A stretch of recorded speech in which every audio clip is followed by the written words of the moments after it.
People don't hang out their washing to dry where visitors can see it, so you'd better have all that, indicating the clothes on the bushes, put somewhere else. Oh, that's absurd, Paul. I don't believe really refined people notice such things. Someone is heard knocking at the stable gates. There's Sergius. Shouting. Hello, Nicola! Oh, don't shout, Paul. It really isn't nice. Bosh! He shouts louder than before. Nicola! Nicola appearing at the house door. Yes, sir. If that is Major Saranov, bring him round this way. Yes, sir. He goes into the stable yard. You must talk to him, my dear, until Raina takes him off our hands. He bores my life out about our not promoting him. Over my head, mind you. He certainly ought to be promoted when he marries Raina. Besides, the country should insist on having at least one native general. Yes, so he could throw away whole brigades instead of regiments. That's no use, my dear. He has not the slightest chance of promotion till we are quite sure that the peace will be a lasting one. Nicola at the gate, announcing, Major Sergius Saranov. He goes into the house and returns presently with a third chair, which he places at the table. He then withdraws.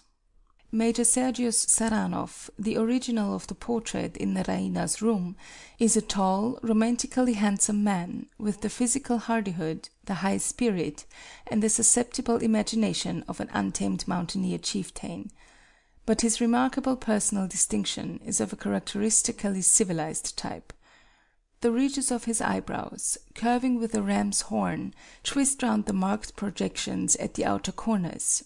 His jealously observant eye, his nose, thin, keen, and apprehensive in spirit of the pugnacious high bridge and large nostril, his assertive chin would not be out of place in a Paris salon.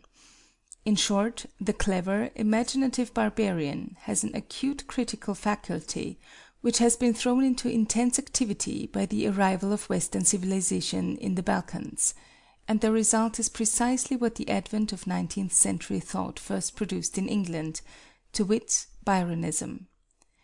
By his brooding on the perpetual failure, not only of others, but of himself, to live up to his imaginative ideals, his consequent cynical scorn for humanity, the jejune credulity as to the absolute validity of his ideals and the unworthiness of the world in disregarding them, his wincings and mockeries under the sting of the petty disillusions which every hour spent among men brings to his infallibly quick observation, he has acquired the half-tragic, half-ironic air, the mysterious moodiness, the suggestion of a strange and terrible history that has left him nothing but undying remorse, by which Childe Harold fascinated the grandmothers of his English contemporaries. Altogether it is clear that here or nowhere is Raina's ideal hero. Catherine is hardly less enthusiastic, and much less reserved in showing her enthusiasm. As he enters from the stable-gate, she rises effusively to greet him. Petkoff is distinctly less disposed to make a fuss about him. Here already, Sergius. Glad to see you. My dear Sergius. She holds out both her hands. Sergius kissing them with scrupulous gallantry. My dear mother, if I may call you so. Petkoff dryly. Mother-in-law, Sergius, mother-in-law. Sit down, have some coffee. Thank you, none for me. He gets away from the table with a certain distaste for Petkoff's enjoyment of it, and posts himself with conscious grace against the rail of the steps leading to the house. You look superb, splendid. The campaign has improved you. Everybody here is mad about you. We were all wild with enthusiasm about that magnificent cavalry charge. Sergius, with grave irony. Madam, it was the cradle and the grave of my military reputation. How so? I won the battle the wrong way when our worthy Russian generals were losing it the right way. That upset their plans and wounded their self-esteem. 2 of their colonels got their regiments driven back on the correct principles of scientific warfare.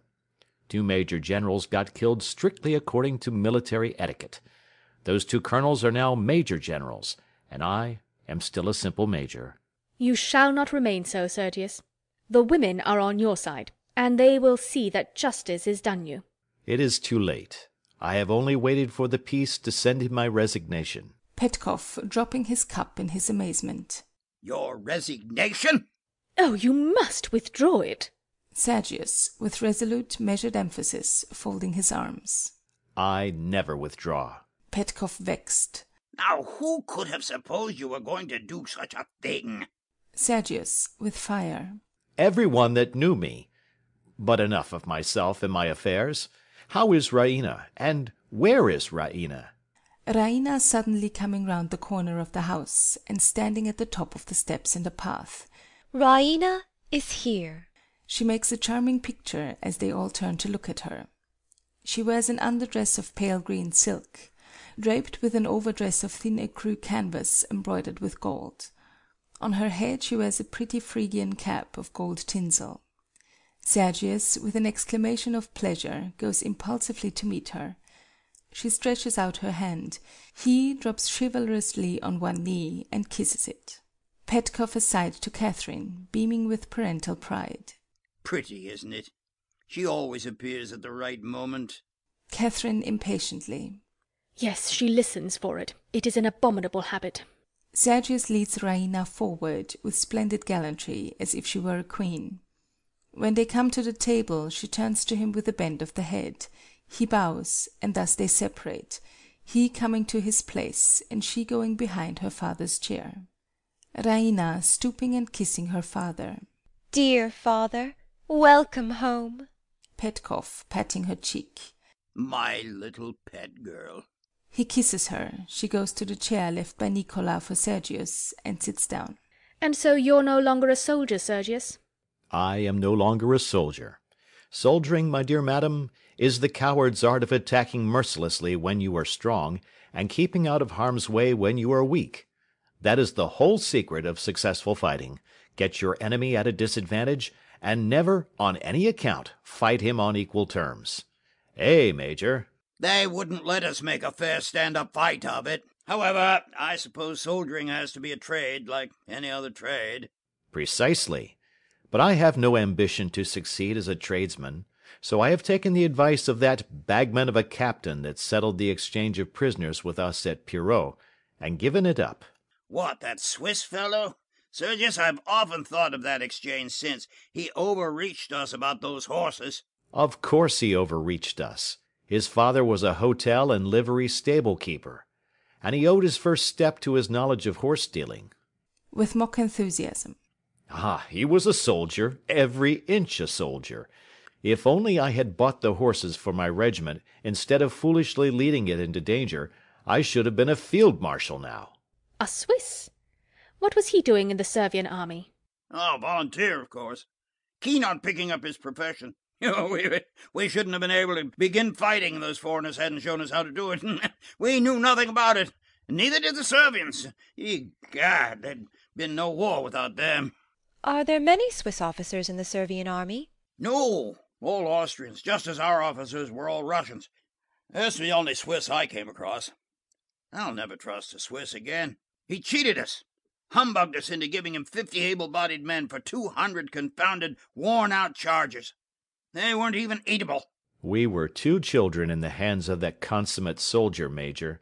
Simply 2 innocent little children. What was he like? Oh, Raina, what a silly question. He was like a commercial traveller in uniform, bourgeois to his boots. Petkoff grinning. Sergius, tell Catherine that queer story his friend told us about him. How he escaped after Slivnitza. Remember? About his being hid by 2 women? Sergius, with bitter irony. Oh, yes, quite a romance. He was serving in the very battery I so unprofessionally charged. Being a thorough soldier, he ran away like the rest of them, with our cavalry at his heels. To escape their attentions he had the good taste to take refuge in the chamber of some patriotic young Bulgarian lady. The young lady was enchanted by his persuasive commercial traveller's manners. She very modestly entertained him for an hour or so, and then called in her mother, lest her conduct should appear unmaidenly. The old lady was equally fascinated, and the fugitive was sent on his way in the morning, disguised in an old coat belonging to the master of the house, who was away at the war. Raina, rising with marked stateliness. Your life in the camp has made you coarse, Sergius.